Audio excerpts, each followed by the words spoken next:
Australia's finance minister, the Treasurer, says his country has about a month's supply of jet fuel left. And the bigger worry is that the war will put additional pressure on the Australian economy. Inflation's picked up. Treasurer Jim Chalmers told me the cost of the war has already been serious and very likely could get worse.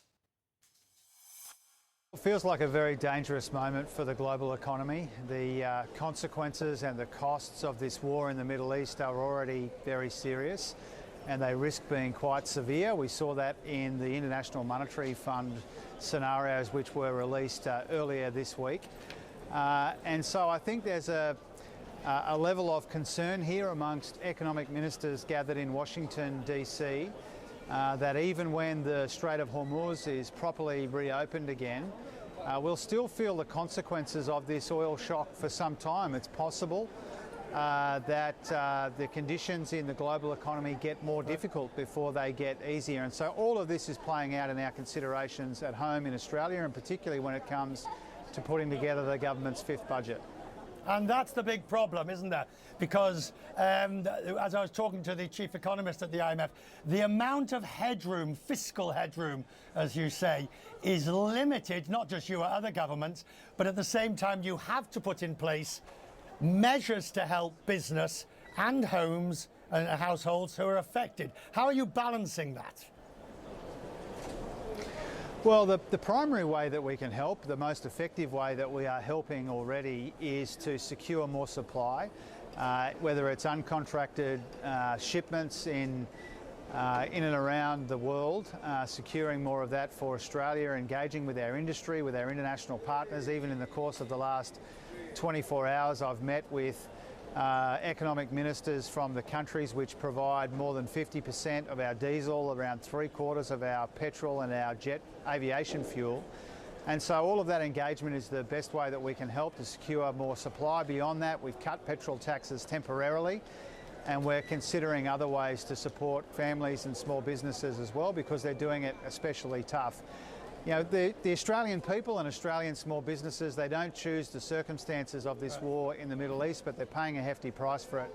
And so we're doing what we responsibly can to help people through that, recognising the other pressures in our economy, including inflation and including some of those fiscal pressures.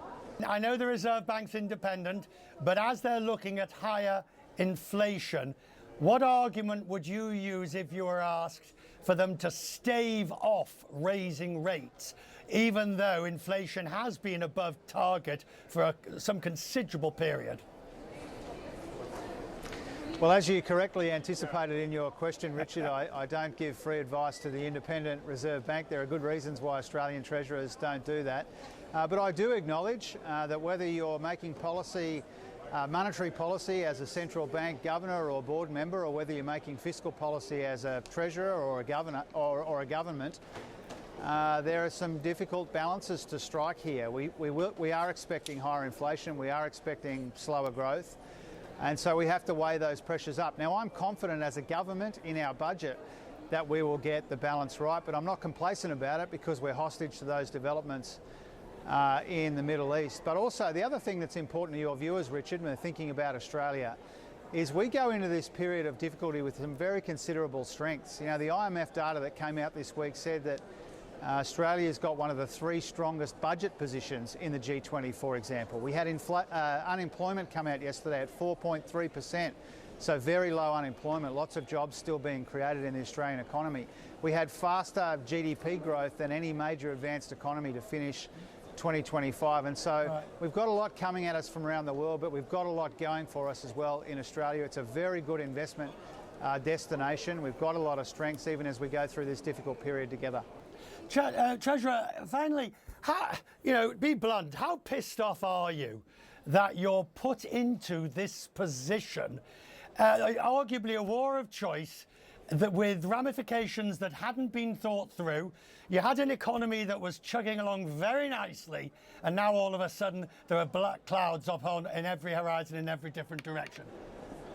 Well, it's certainly true that towards the end of last year we were seeing some very welcome private sector momentum. We were seeing momentum in dwelling investment and in other ways, and so to the extent that we're now dealing with another economic shock, of course that's frustrating, and it's a consequence of decisions that we're not involved in, but which our Australian economy and our people and small businesses are paying a hefty price for. I think that's self-evident, and that's another one of the reasons why, from an economic point of view, the end of this war can't come soon enough. There have been some welcome developments in discussions around ceasefires, but we need to see an enduring end to this war. We need to see the ceasefire stick. We need to see the Strait of Hormuz open in a meaningful and ongoing way so that we can try and get the show back on the road.